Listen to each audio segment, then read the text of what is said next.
आता आंबेडकरी जनताच एकत्रीकरण घडवून आणू शकते, असे मत चंद्रशेखर टेंभुर्णे माजी समाज कल्याण सभापती यांनी व्यक्त केले आहे. राज्यातील विविध आंबेडकरवादी गटांच्या नेत्यांना एकत्र आणून एकच सशक्त आंबेडकरवादी पक्ष स्थापन करण्याच्या हेतूने भंडारा जिल्ह्यात एकीकृत रिपब्लिकन समितीची स्थापना करण्यात आली. सर्वच आंबेडकरवादी पक्षांच्या राष्ट्रीय अध्यक्षांशी चर्चा करून रिपब्लिकन ऐक्यासंबंधी नागपूर येथे बैठक आयोजित केल्या गेली. त्या बैठकीला ॲडव्होकेट बाळासाहेब आंबेडकर वगळता सर्वच राष्ट्रीय अध्यक्षांनी आपापल्या पक्षाचे राज्य अध्यक्ष प्रतिनिधी म्हणून पाठविले होते. त्या बैठकीत सर्व आंबेडकरवादी गटांनी एकत्र मिळून विधानसभेच्या निवडणुका लढवू अशा प्रकारचा ठरावसुद्धा पारित केला होता.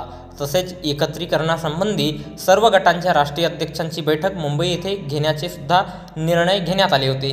बैठकीत ठरल्यानुसार पद्मशाली हाल नायगाव मुंबई येथे बैठकीचे आयोजन करण्यात आले होते आणि सर्व राष्ट्रीय अध्यक्ष यांना सभेचे निमंत्रण देण्यात आले होते.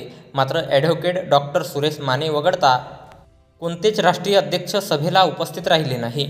आझाद पक्षाचे राज्याध्यक्ष आनंद लोंढे, गवई गटाचे आनंद खरात, राजरत्न आंबेडकर गटाचे सिद्धार्थ सपकाळ आणि ॲडव्होकेट दिलीप काकडे एवढेच सभेला उपस्थित राहिले. सभेमध्ये ॲडव्होकेट माने, आझाद पक्ष आणि राजरत्न आंबेडकरांचे पक्ष मिळून एक आघाडी तयार करण्याचे ठरविण्यात आले होते आणि उर्वरित गटांच्या नेत्यासोबत चर्चा करून आघाडीत सामील करण्याचे प्रयत्न करू असेही ठरविण्यात आले होते. यावेळी घेण्यात आलेल्या पत्रकार परिषदेत राजरत्न आंबेडकर यांच्या पक्षाचे राज्याध्यक्ष दिनेश हनुमंते यांनी सुरू असलेल्या पत्रकार परिषदेत फोन करून आघाडीत सामील होण्याचे घोषित केले. मात्र 2च दिवसात त्यांची भाषा बदलली.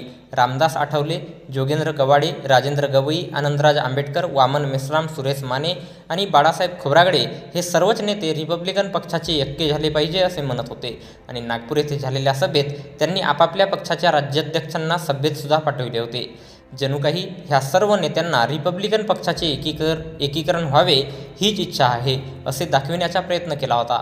मात्र मुंबई येथे झालेल्या बैठकीत ॲडव्होकेट सुरेश माने वगळता कोणत्याच गटाचे राष्ट्रीय अध्यक्ष सभेला उपस्थित राहू शकले नाही. साधे फोनसुद्धा उचलण्याची माणुसकी या राष्ट्रीय नेत्यांनी दाखविली नाही.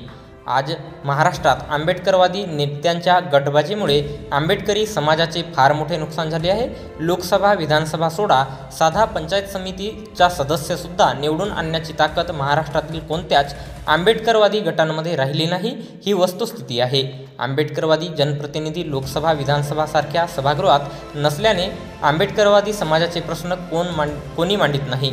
राखीव जागेवर निवडून येणारा जनप्रतिनिधी हा सुद्धा समाजाच्या प्रश्नावर बोलत नाही.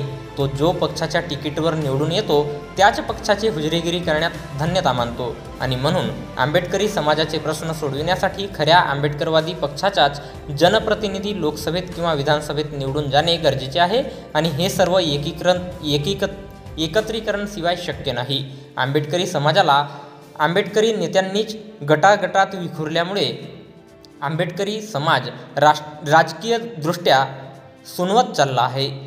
राजकीय क्षेत्रात आंबेडकरी समाजाला कुठेच स्थान नाही.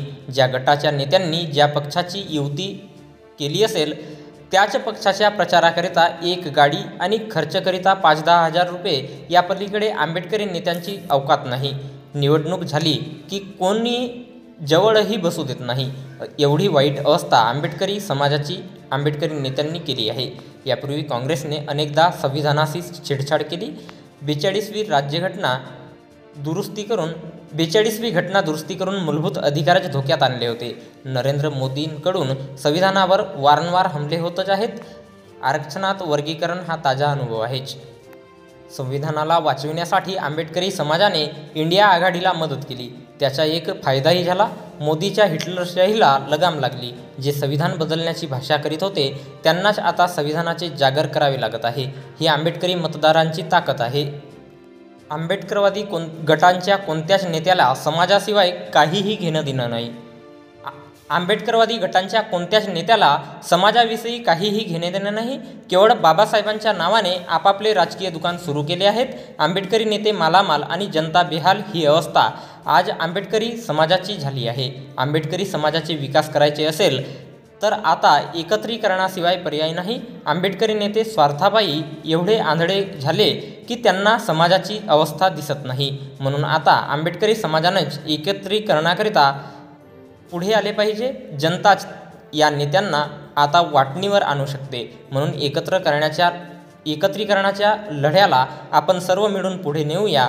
त्या सर्व झालेल्या बैठकीला भंडारा जिल्ह्यातील असे मत एकीकृत रिपब्लिकन समितीचे पदाधिकारी, माजी समाज कल्याण सभापती आणि समितीचे अध्यक्ष चंद्रशेखर टेंभुर्णे यांनी व्यक्त केले आहे.